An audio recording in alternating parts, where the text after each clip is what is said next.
25 August 2015 ગુજરાતના ઇતિહાસનો અગત્યનો દિવસ, જ્યારે ગુજરાતનો સૌથી શાંત અને એકલાસ પ્રિય ગણાતો પાટીદાર સમાજ પોતાનો આક્રોશ ઠાલવવા ઉતર્યો રસ્તા ઉપર.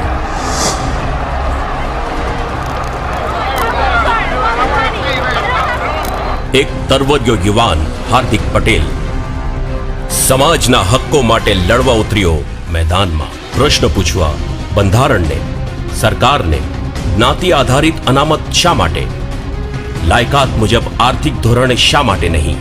એક મુખ્યમંત્રી જે આવી પડ્યા ધર્મ સંકટમાં, રાજધર્મ નિભાવવો કે અળખામણ થવું પોતાના જ સમાજ સામે. એક વિપક્ષ જેને મળી ગઈ તક સમાજમાં પડેલી તિરાડનો ફાયદો ઉઠાવી ખુરશી કબજે કરવાની રાજનીતિ કરવાની.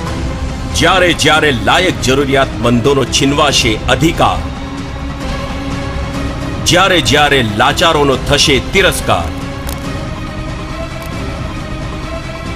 ત્યારે ત્યારે એ આપશે સત્તા અંધ સરકારોને પડકાર અને દેખાડશે પાવર ઓફ પાટીદાર.